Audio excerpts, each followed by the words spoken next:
this is an investment for yourself.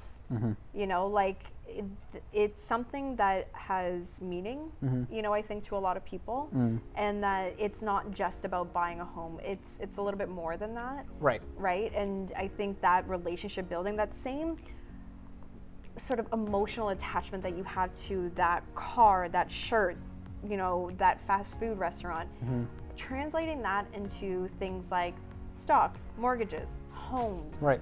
long-term investments. Yeah.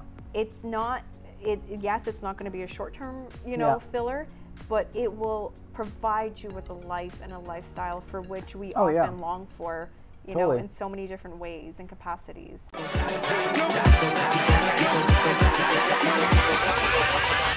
Hold up.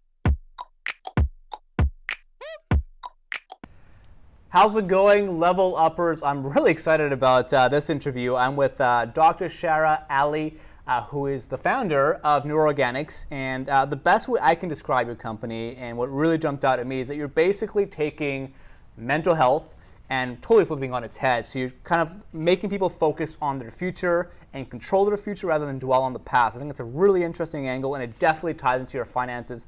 So Dr. Shara Ali, welcome to the show. How you doing? Thank you for having me. I'm good, thank you. Awesome. Well, welcome. And I mean, maybe give viewers a bit of you know, a more sort of specific explanation on, like, what you guys do is sort of a coaching consulting service, and what kind of got you into this world? Yeah. So NEUROorganics was born late 2020, September to be specific, and for the last and in the last decade of my career, I actually, you know, went a very traditional route of going into nursing, you know, bachelor's, master's, and I flipped quickly into the business world and completed my doctorate shortly after. Awesome. And through my career, I worked, you know, along the front lines, you know, mental health, and then worked my way up in leadership. And while I was in my doctorate program, I was awarded a fellowship in India. Oh, wow. And, you know, at this point, I had a very clear Western philosophy of mental health care. And when I went to India, I was at Shara University, and that is where I met the Dalai Lama. Oh, yeah, it's awesome. Wow, that should have been an introduction. I didn't even realize that. Yeah, wow. Cool. So it was a very fortunate opportunity that I mean, certainly I longed for. And so when I met with him, I simply asked, you know, what are we missing in the Western society when it comes to mental health? And this is also on the premise of the fact that they were opening a center of happiness at this university on behalf of the Dalai Lama. Yeah, amazing, yes. So, and you know what, a very simple, kind, genuine man, has the best laugh in the world. He's got a great life. He came to Vancouver a few years ago, and he had this little... Did you meet him? I didn't get to meet him. Wasn't his VIP, but I was at the event, pretty kind of near the front. He had this, like, he put this little, like, I think it was like a cloth on his head. Yeah. I don't know if it was to cool him down or just out of being hilarious, or maybe it was, I don't know, maybe more symbolic. But anyways, he doesn't take himself too seriously, which is so refreshing for someone who's like that honored His Holiness, right? So. Yeah, anyways, super cool. Like, super cool, calm, collected. This man is at peace. You can just tell. Totally. And I asked him, like, what are we missing over here? And he just looked at me. And I asked my question using several hundreds of words. And he just looked at me and he's like, you have intuition. Let that guide you. And it was the most simplest answer, but the most impactful answer I think I've ever received in my life. Yeah, amazing, huh? And it's something that I think we all kind of know, but to engage in that feels scary. Right, right. So NEUROorganics, you know, based on the blended approach to care, because we know that trauma-informed care is essential to understanding who we are, dissecting some of the things that we've been through, but also recognizing that you can get stuck.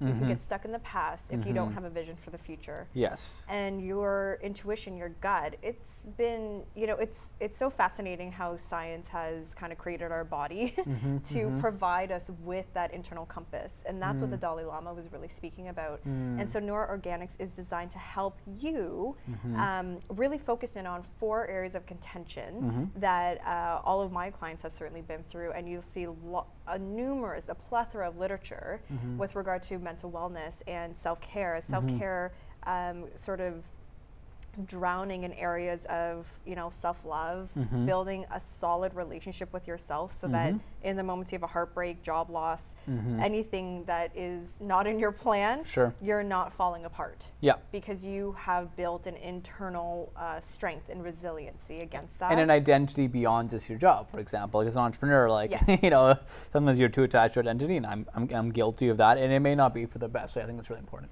Yeah, exactly. And it's not to say that it's not part of who you are, but it doesn't define who you are. Yeah, big distinction. And then, so that's called neuromind. Neurosex, it focuses in on your sexual life, it also focuses on relationships. Because the relationships you build for yourself today will determine your outcome for tomorrow. Right. And so, I know that we'll get into it a little bit more in this interview, but for example, I think about a lot of the women that while, at least in North America, our freedom has been lifted and maximized, there are a lot of women that I even know that still want to depend on a male to get them to their financial freedom.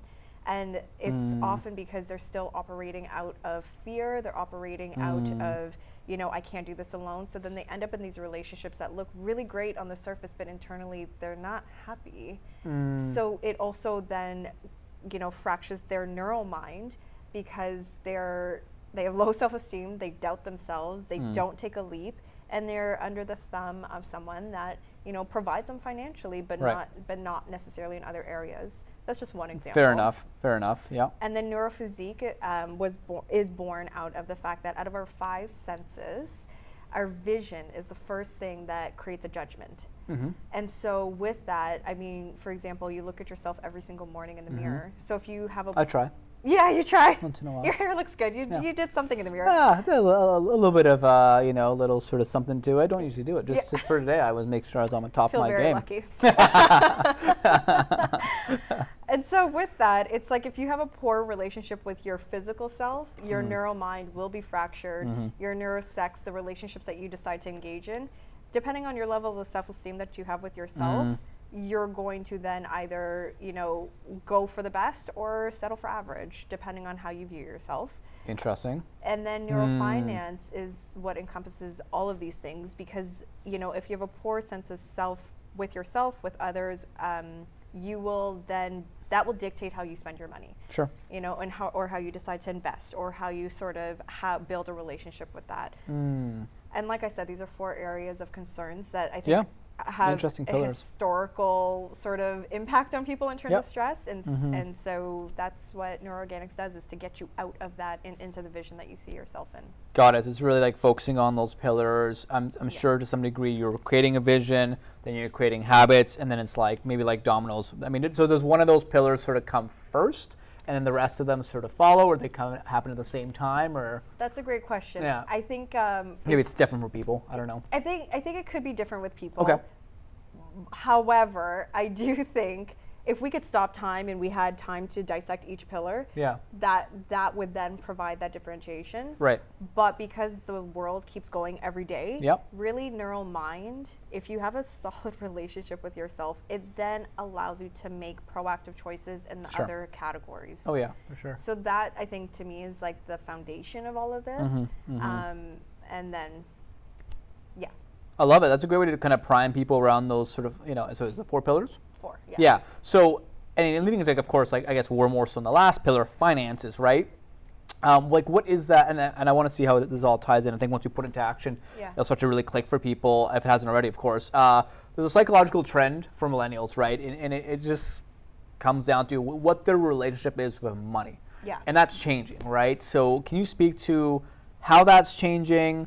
Maybe even if COVID has been a disruptor in that, and I guess moving forward, like what's a way that people can really ask themselves the right questions to think about how they relate with money and whether that they're doing it in a way that perhaps isn't sustainable or isn't going to help them with the rest of their pillars and goals. Yeah, and it's unfortunate that it's not to say that neurofinance is certainly the last pillar, but it is one of the last things that are introduced to us in terms of responsibility later on in our lives. True. And that's only because of like the way the system is set up, right? Yeah, right. And if you do live in a household internally that where maybe money is central, for example, capitalism, then you will get those lessons very soon in your life. And you do get those lessons soon in your life in one of two ways. One, you live in a household that it contains a lot of stress. Right. It contains stress with, oh my gosh, I have to pay this bill, that bill, taxes. Sure. And then you live in another household where they actually flourish off of those challenges because they find a workaround, how to sort of manage their money differently. And that is actually greatly represented in Rich Dad, Poor Dad, a book that I highly recommend. Totally. If you haven't read it yet, it's a game changer. Robert Kiyosaki. Great storytelling in that. Wow. Amazing. Really great storytelling. Yeah. Amazing. And so really with millennials, while I think we live in a very fortunate sort of time in history to kind of propel whatever your goals are, we also, there's a historical pattern among humans. And so that pattern really is dependent on the environment that you grew up in. And so while I think that the common denominator with millennials are that they want to invest, they want to save money, there's this lifestyle that they also long for, that foundation for which you grew up in cannot be your last stepping stone. You need to, when you can, engage yourself and invest in yourself with the books, the things that you don't learn in class, because I'm telling you right now. Oh, there's a lot we don't learn in class. They're not teaching us any of this. And actually, when I was in India, I went to one of their, maybe more privileged high schools, and they're teaching the kids there in grade 11 and 12 about real estate, how to invest, all of these things that we're struggling to learn on our own. Crazy. We kind of wonder why they have a leg up on us. Sure, yeah. And so without that investment, you do have this pocket of millennials that either grew up in that household that taught them about money management and or they just got into it on their own, and they have chosen to use their finances differently. Right. In the sense of they use it to provide self-care for themselves in the long run. Self-care in terms of securing finances through investments, whether that's through stocks, through real estate, and then not to say that they don't treat themselves, but they do it after they really invested in something that's meaningful, has had success, and then they might treat themselves to, for example, a piece of clothing. And then the larger majority, they often, they go through, they have a hard day, or they kind of see something. Remember, neurophysique, your vision, the marketing of all of these big companies, they grab your attention. It's like, oh yeah, I really need that new X. Yeah. Right? Yeah, Black Friday coming up, right? Like, that's a good example. And Cyber Monday, and Right. So with that, it really then differentiates, it sorts people. Your level of understanding of finances, it will sort people, and we wonder why that other person's doing so much better than I am. And I also think that's where some of these terms like YOLO, FOMO kind of come in, because they both want to live a certain lifestyle, but this group of people, there is an element of patience. Sure. Right, to grow their finances, to live that lifestyle. Then there's this group of people, which is much more larger, that want to live that lifestyle today. Impulsiveness, being impulsive. So people are basically impulsive, maybe didn't have the right kind of systems they grew up with as far as how to invest your money, how much to put away after you get your first paycheck. They say, like the systems, right? Like, you get your paycheck, all right, great, where does money go? Well, they say pay yourself first, so it's 10 to 20%, and then say, okay, pay off your credit card, or make sure you have a pre-authorized, automatic pull. That's it. You forget about it. It's done. And then maybe you're putting some in your RSP, some in your TFSA. Like, there's a system for like basic financial planning. But yeah, I haven't got too into that myself until I started to actually make some real money right after kind of getting out of startup mode. So, I just wonder if that's something that again just should be taught from an educational level, or that people should just, I don't know, somehow start to do and systemize early. Like it's not rocket science. It just comes down to, I guess, who you're around and just the habits of it, right? Yeah, and it's exactly what you just said. It's the habit of how you decide to spend your money. So, for example, for folks that they're passing by a brand name clothing store or like a McDonald's, for example, and they want that $10 meal or that $40 shirt. The marketing has done such a fantastic job to say, oh, that's actually not that much. And it's a very short-term solution to fill a void. To fill a void, and I'm not talking about hunger or you don't have clothes. It's to fill a void of I deserve this and I want it now. Versus taking a pause and making a thoughtful decision. Sure. Yeah. And so according to science, you know, if you're hungry, say you're craving like chocolate at 10 p.m. All the time, dark chocolate, baby, all the way. That at least that's healthier. It's better, right? I know. Dark chocolate, put a little bit of almond butter in it, and a walnut to top it off. That's healthy. That's from Edgardo, my good friend who taught me that little hack. So yeah. Okay, well let me just tell you something about unhealthy chocolate. I eat like the worst chocolate, like milk chocolate. Those are great. Like a Kit Kat, or there's the Kit Kat store. Yes. Something where they have these like premium Kit Kat bars. It's like a cookies and cream Kit Kat. So I'm probably totally bashing your point here, but those are great too. But continue. Don't eat them. No, just kidding. God, it's so worth it though. In the moment, it feels worth it, and then after that, you feel like, why did I eat it? Sure. So you know, according to science. And I'm sure a lot of people have also seen this, but it's to activate and apply this.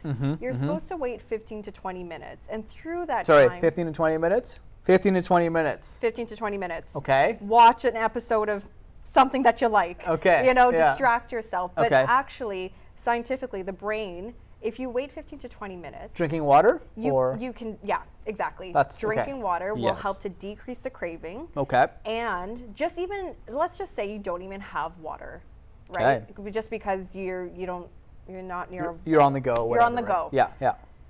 Just waiting that time allows your brain, there's neurotransmitters in your brain that will just say, you know what, I actually don't really want this. And mostly the reason why you're craving it is either A, you develop that habit to always go to McDonald's after work, for example. Yeah, right. So you're trying to break a habit. Walk home a different path, right? Walk home the a different environment's path. really important too, right? Exactly. Walk home a different path, or, and the other piece too is that maybe you just didn't eat all day. You know, like the body is so scientifically smart to try to gain as much sugar as it can, or to fill that low mood that you're in, that anxious mood that you're in, through a very short-term self-care solution. Got it.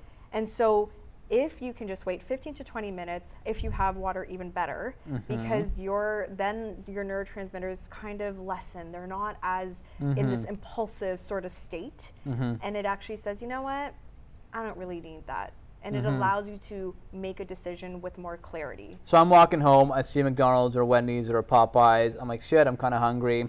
I mean, when I'm on the go, though, I'm kind of like, well, it's cold out. I don't know if I want to wait 10, 15 minutes. So what's like, is there, like, should they get a coffee somewhere or tea somewhere? Or, I mean, if they're waiting 15 minutes, like, outside of the McDonald's, I don't know if that's going to help. Is there a way to maybe manipulate your environment so it helps you actually, you know, get over it, or what are your thoughts? I think that's where, you know, understanding the vision for yourself first. Because your vision should include, like, maybe that $10 can be invested differently. Okay, right. I think this. So you belong to online banking. You, you know, maybe you make a conscious decision to put those $10 in a savings account. Right. How about that for a win? And that goal is actually dissected. There's this impulsivity that I need to eat and I want this. Yeah. But if you have a clearer vision that I actually want to invest this into a home, for example. An alternative, a pot of gold at the end of the rainbow. Exactly. Then you're not, you're looking beyond just having a better physique, for example. Let's just say your goal is to lose weight or something like that. Right. It's actually, you're then also investing that money differently. True. That's a great point, yeah. So it's like, what is the bigger goal? Yeah.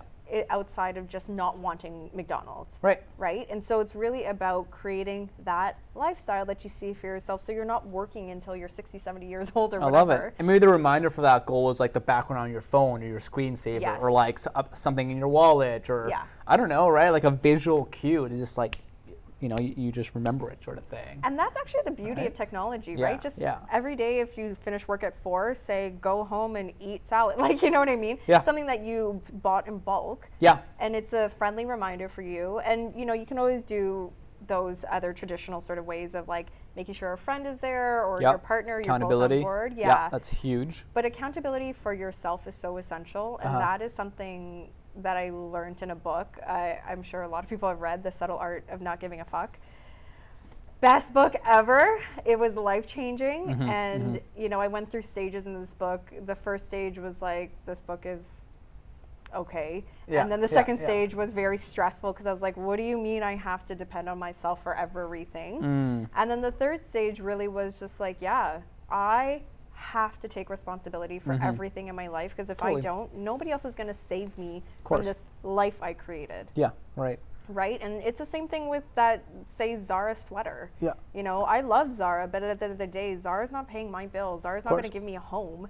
So Yeah. I can look good and eat well, but then if I'm coming home to not a lot of savings, then where am I living?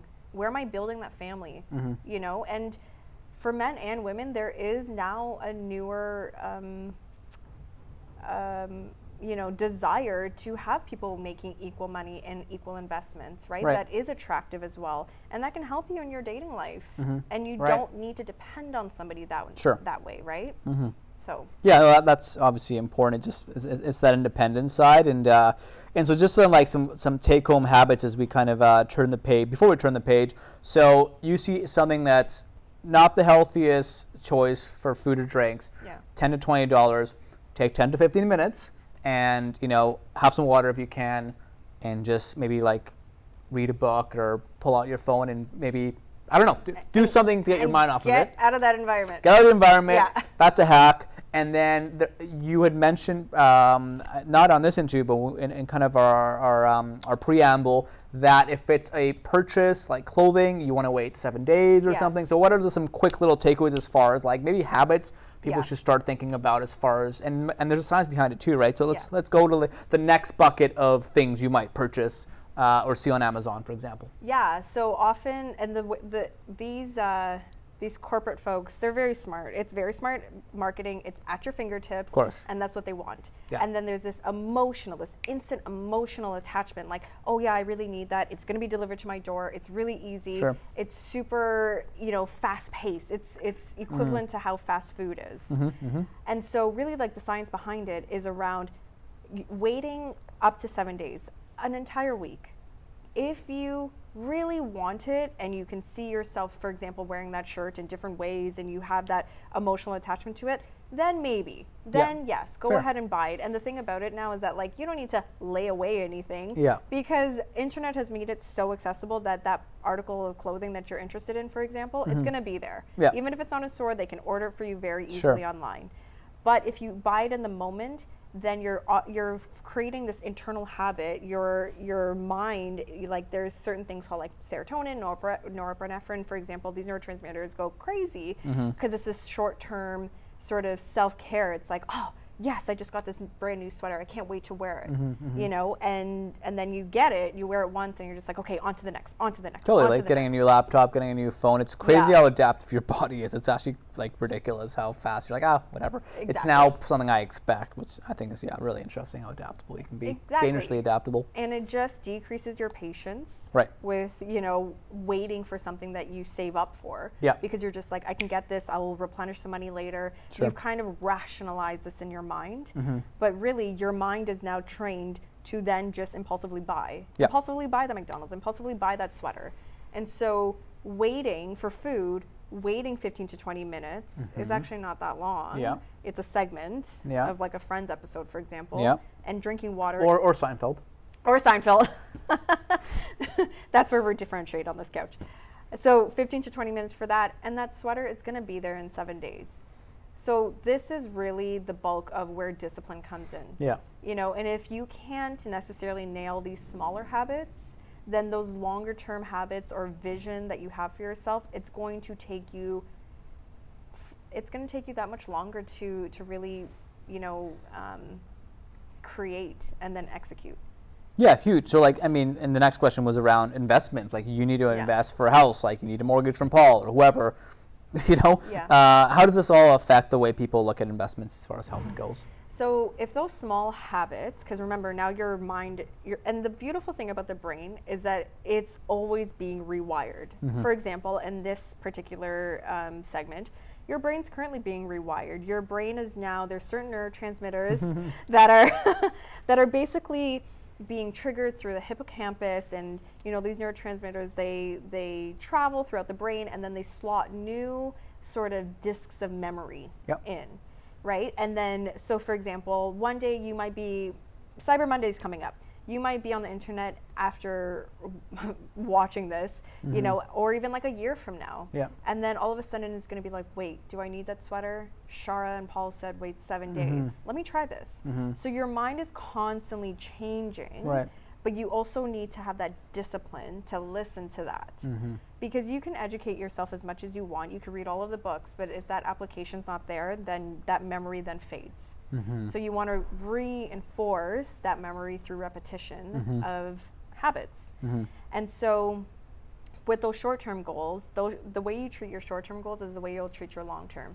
So I remember when I first started off in nursing, I was working with someone who was a few years younger than me. And so she must have been like 21 at the time, and I was like 22, 23.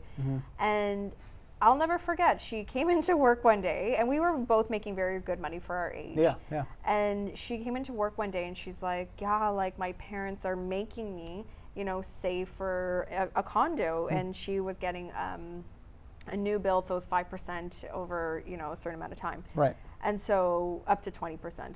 And so I kind of looked at her, and I always remembered, I was like, oh, I would really like to do that, but a lot of fear entered my mind. Yeah. And so it stopped me from even researching it, because it seemed like such a big goal. Right. Right? And it seemed like so out of reach, so out of touch. And the difference is that I'm pretty sure I went out after, and to feel that fear, I treated myself. You know, I said, no, you know what? I'm a nurse. I made it this far in my career. I have a full-time job. I deserve to treat myself, and I will get there. But I didn't have a vision. And the difference is that she had a backing. She had a backing of education. Huge, yeah. Right? From her parents. And accountability, her obviously. Accountability to remain disciplined. Yeah. Disciplined with her money. And without that accountability, then I didn't get to where she is until almost a decade later. Yeah, wow. Right? And so now she has a decade on me of investments. Sure. And now I look back and I'm like, oh, I know. I just wasted so much time. I think it's like everyone's biggest regret in their 30s, like financial literacy, education, or just habits. And granted, there maybe isn't a lot of money to invest early on, but even with a small amount of money, it's crazy how fast that can grow with compound interest. Oh man, whole other topic. But yeah, I know, I hear you. So it's, I guess, thinking about that, right? You know what I also think too is, I think if you don't understand financial literacy, then when you go to your bank, you go to your financial advisor, you think I think that they answer your questions based on what you know. Right. And if you don't know the right questions to ask, and you don't know what you're going there for, they're not going to teach you how to invest. Yeah. They're not going to teach you how to save for, you know, a down payment. They are there to operate a little differently based on their job and their functionality. And so and that's where that book of The Subtle Art of Not Giving a Fuck really comes into play, because you go to different, you can go to like a real estate lawyer as well and try to learn stuff. Sure. But you will always get this pitch back to you. It's up to you though. Yeah. Right? And it is, however, you can still ask a certain question, ask for an opinion, and then kind of pool in information, right? And knowing what to ask, but also learning how to use those opinions wisely. Totally, yeah. So that you know who to work with. Yep. Right? And so that's really essential too, because then that's also where I think money mishaps happen, where you trust so much in someone because they have a title, but then they may operate differently that doesn't align with who you are or what you're looking for, right? So I think that that's where that responsibility comes back into play, and it sounds overwhelming, but it's so essential. Yep. So huge. Yeah. I love it. And so as far as dealing with the stress of saving for a down payment, you know, your credit score is not super great, you got to recover from that, or you need to, like, when you're in the process, you're gathering all these documents and kind of pulling all these strings. What's like just some kind of parting advice as far as coping with the stress of actually working towards a financial goal that might seem out of reach? I think number one is being mindful of your environment. Okay. And I say that specifically because I remember, you know, somebody in my family who was saving for their down payment, and she absolutely refused to go to a mall with me, for example, because she knew that impulsivity was going to be there. Yeah. So nice. I think good restraint. Right, it's good restraint, and it also doesn't put you in that opportunity to buy. Of course. Right? So being mindful of your environment is one thing, and also, you know, indulging in self-care doesn't mean you have to buy, you know, something to fill that void. it can also allow you to reconnect with people, reconnect with yourself, reconnect with, the gym. And I say that because these things don't necessarily cost money, but they do fill you up socially. Right. And that is often what you're missing, and therefore you buy to replace. Right. And so while you're, actually investing in yourself, investing in yourself with other people, investing in yourself with reading books like some of the ones that we spoke about today, and knowing that you're working towards something, create that vision board and look at that vision board every single day. Yeah. Because remember, your vision is the first thing that creates a judgment, and that vision then also creates your habits. And while you're saving up for that down payment, start talking to people. Talk to people like Paul, people that can direct you and guide you, and then that you can learn from, because these folks have the working knowledge that you just won't get from school. Right? And so learning that if you are wanting to invest in a property, you need to take different steps in that investment. Totally. And it creates a different mindset for yourself as well, because if you can get there, then you're going to also see yourself saving in the future, because you won't be impulsively buying to fill a void. It's almost like getting a mortgage is boot camp for life. It's like, all right, now you got to get your shit together. And I think there's ways you can gamify that and like make it fun, or have milestones or wins along the way. And that's something maybe maybe talking to you could sort of structure that, but it's got to be fun. It's such an intimidating and tough topic, but if you can make it fun and really have a vision, gamify it, and then start to build the right habits. And after that, like, you level up big time, and then the momentum starts to really pick up. But it's kind of like rolling that snowball up the hill. So, what's actually, I think, one of the funnest parts is that you then situate yourself with people who have leveled up or are leveling up. Oh yeah, best way to learn. Right? And so you actually find yourself having different conversations that aren't about people, but more so around ideas and vision. And it makes you think differently, and it kind of helps you stay in that mode of, I have a goal and I'm going to invest in it. So it actually gets you networked with the right people too. Totally. So, and I think that within itself has like been the most exciting journey for me, for sure. Yeah, surroundings, huh? So it looks like, just thinking about what we talked about the last little while, there's a trend, there's like, bringing it back into like the Dalai Lama, like he talks about intuition. But like, okay, great. Like, we have that intuition, but you've also got to build and train that intuition.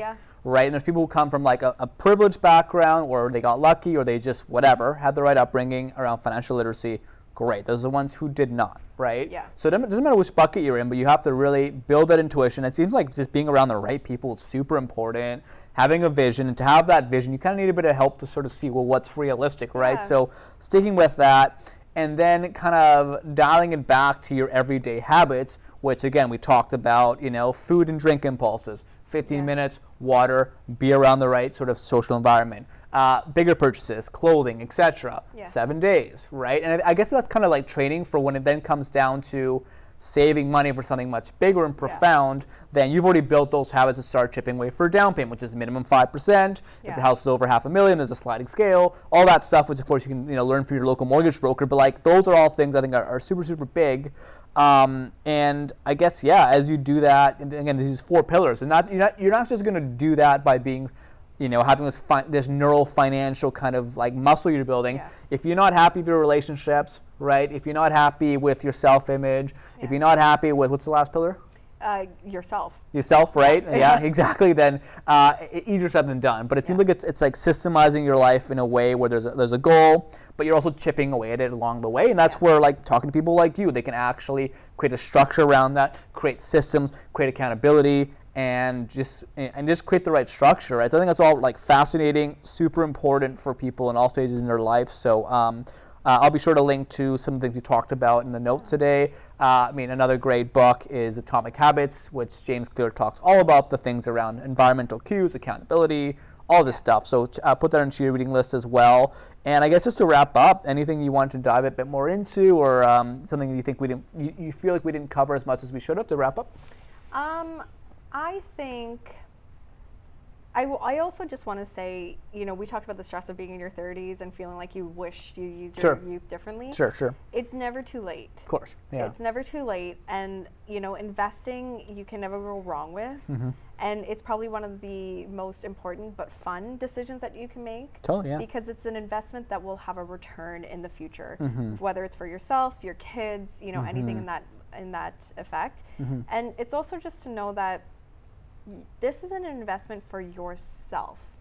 You know, like it's something that has meaning, you know, I think to a lot of people, and that it's not just about buying a home. It's a little bit more than that. Right. Right. And I think that relationship building, that same sort of emotional attachment that you have to that car, that shirt, you know, that fast food restaurant, translating that into things like stocks, mortgages, homes, Right. long-term investments. Yeah. It's not, yes, it's not going to be a short-term, you know, filler, but it will provide you with a life and a lifestyle for which we often long for, you know, in so many different ways and capacities. Yeah, and to some degree, like, you don't have to let go of the McDonald's without clothing. You'll get actually a lot more of that if you even need it in the future, right? Exactly. So I think it's all thinking about, like, it's not like you're letting go of all your pleasure. You're just maybe scaling back a little bit. And then, you know, once you've got the right financial freedom, you can do whatever you want. And you'll find at that point, you probably don't even need those things. It's kind of like that craving will be sort of out of your system, maybe, right? You'll be craving for investments. yeah, exactly. And healthy food and, like, sustainable clothing and things that, you know, I think come with that. So, I mean, Shara, this was, like, really amazing. Thank you for providing your wisdom and to some degree providing His Holiness's wisdom into, the intuition of, I guess, building the right habits and self-care. I think it's really important, and especially during these times, it's essential. So thank you again. Thank you for having me. You bet. And for those watching, as always, please tune in, tell your friends, build some of these habits, and keep leveling up your living. See you later, guys. Bye.